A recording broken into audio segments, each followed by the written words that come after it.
What is up, everybody? Welcome back. Welcome back.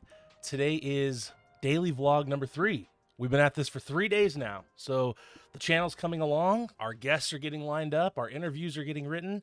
And this is really exciting. So today, as you could tell by the title, which again, that wasn't editing. I'm still working on that. But it was some fancy OBS studio trickery. So here's what we got going on for today. I'm on a little bit of a time crunch, so I'm actually putting out a shorter video that's going to be more impactful today. Specifically, the thing I want to talk about, the single most important finance book I have ever read in my life. It changed everything for me. Now, a little bit about my background. I come from an entrepreneurial based family. My mom and dad are both business owners. They're serial business owners. They own rental properties and they've been in the insurance industry for the last 30 years. And they have so many different business ventures that the things I'm about to tell you may seem out of place, which is why it's so important that I share this. So, financial literacy. It's a word I had never heard until I was into my 30s. And all throughout my 20s, I knew as a young man that I was supposed to be a business owner. I knew this.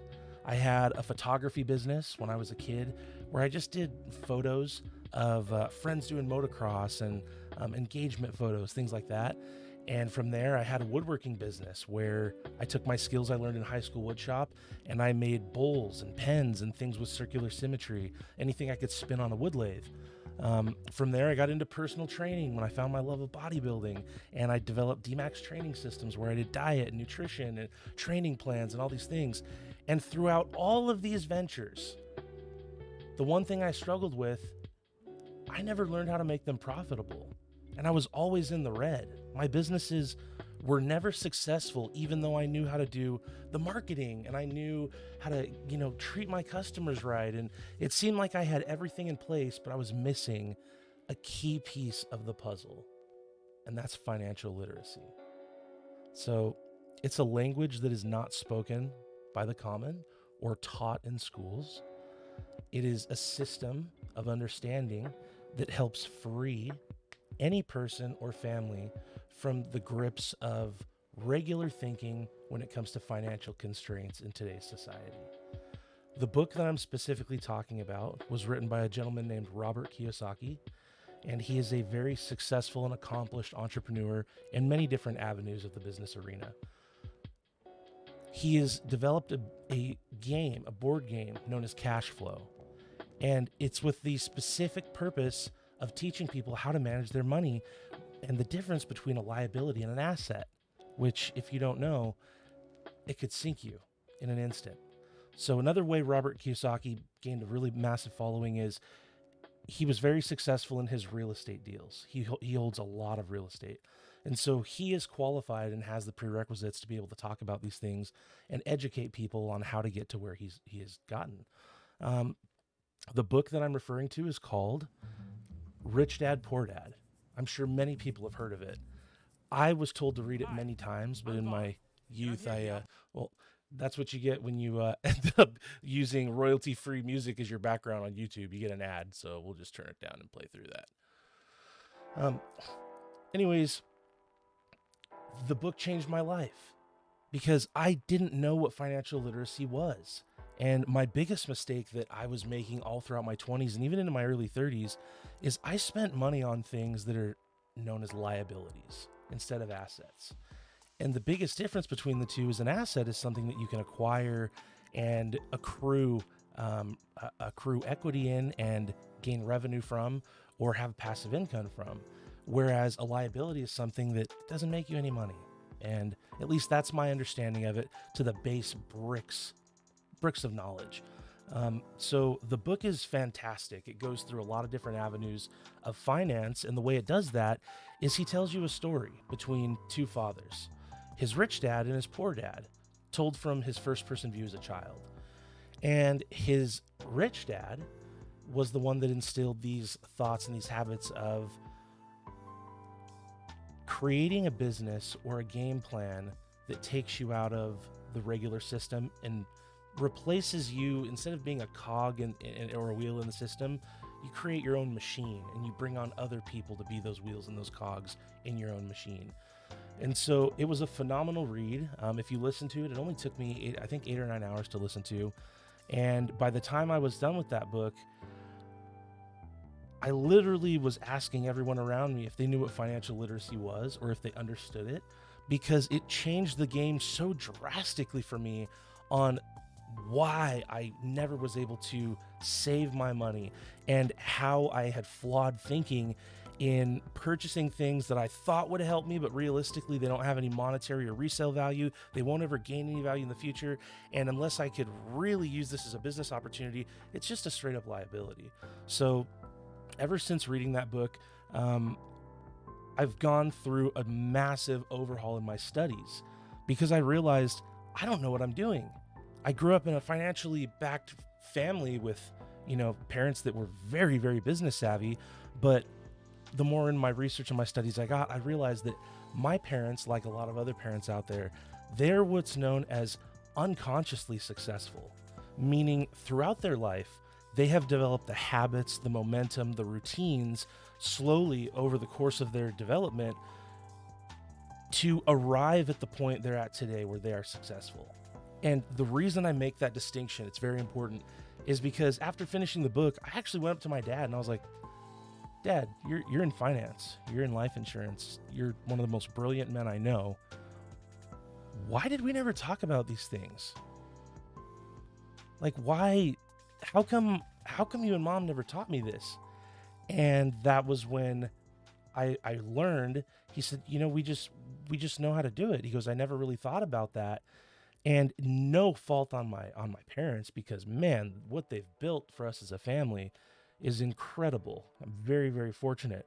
But it did lead me to go down a path of wondering how many other people are out there like me, where you come from a background where everybody else would perceive that, man, you should know exactly how to lay this business out, A, B, C, 1, 2, 3, when in reality, you've struggled as an entrepreneur. And that was me for a long time. I also realized, since I'm kind of getting into this, even though I'm kind of going away from the book, I just want to talk about this. I also realized way too late into my career that there is a difference between time and effort and results. So I subscribed to this fallacy for many years that if I was the first person there, the hardest one working, doing the most, that I deserved more, or I should be able to ask for more. And the experience I recently had was just in March of this last year. I was working with a company managing their team, managing their workshop for a company that installed protection wraps on vehicles like ClearBra. And it's actually a very lucrative business with a lot of technical knowledge to know. And so my approach in sales has always been relationship building, because if I'm not someone that completely believes in the product with my heart and soul, I feel like I'm wronging you to really sell you this thing and push you to get this. And with the prices of some of that stuff I was selling and the stories these people would tell me, it didn't make sense for someone to drop $8,000 on a car that was, only worth $45,000 to wrap it. So in that 3 months that I held this position, I made 15 or 1,800 sales calls out of our CRM system between January 1st and March 30th. And what was interesting is I had another gentleman working with me who smoked me on sales. Just absolutely obliterated me. Eric, if you're out there, this young man, he is extremely talented. Got to give credit where it's due. I could not beat him. I could not keep up with him. And in this process, I learned that even though I was spending more time and getting there before him and staying later and making more calls, at the end of the day, he was closing more sales than me by a drastic number. And I was putting out 10 times the amount of work. And that was a point where I had a realization for myself. I thought, okay, either you are not cut out for this specific job, because you're not a stupid person. You've done great in sales in the past. You've held stressful positions. But I realized in that moment that it was not my unique ability. And if I didn't believe in what I was selling with my heart and soul, the people I was talking to wouldn't be able to believe in what I was selling either. So I had a real paradigm shift in that moment. And being that this was right before I actually found Robert's book, Rich Dad, Poor Dad, that event and working with that business actually jump-started my journey to what I'm trying to accomplish now. I realized that I did not want to be under someone else's roof permanently and developing long-term plans to build myself into a corner. It just didn't make sense to me. So I kind of, over time, decided, I need to start putting myself out there, because not only is it really amazing to discuss your own thoughts with people verbally, things come out differently than when you're just thinking on your own. But I try to make mention of this in every video. I have learned so much off of YouTube and taken so many lessons and put them into my life that I kind of feel it's the way of the future. I think that social media is going to completely take over. And so in this process of really asking myself, like, man, where should I be going in my life? I know I'm destined for something greater than clocking into a 9 to 5 and looking forward to Fridays so that I'm off. I know I'm destined for something greater than that. And that's when I started reading. So I found Robert's book. I've read, 9 or 10 others in the last couple months, actually, that were equally as impactful. I'll probably go over those in the near future. But the whole point of today's video was to talk about financial literacy and talk about how I didn't have it coming from two parents that were business owners and serial entrepreneurs. I didn't understand it. It's not something that was taught in high school. It's not something that your bank is willing to teach you. It's not something that a lot of people even know or understand.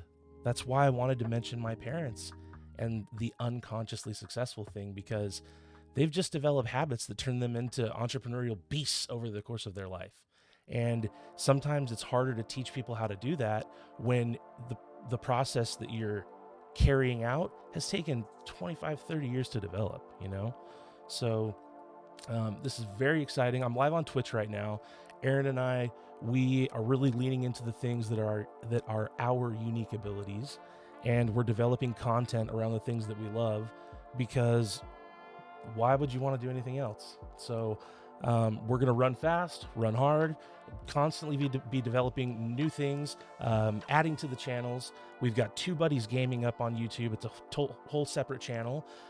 We now are on daily vlog number 3. We've got our shorts out. Equipment's coming in. I'm working with my cousin that I mentioned in yesterday's video, who's a professional photographer, videographer. He's setting me all up with the equipment that I need, and things are getting dialed in. So if you like today's video, or if you are looking forward to the interviews we've talked about, or any of the upcoming content on entrepreneurship, self-improvement, breaking bad habits, family values, great relationships with your parents, fixing relationships with your siblings, all these things are coming up. So please drop a like, a subscribe, and we'll see you next time. Thanks, guys.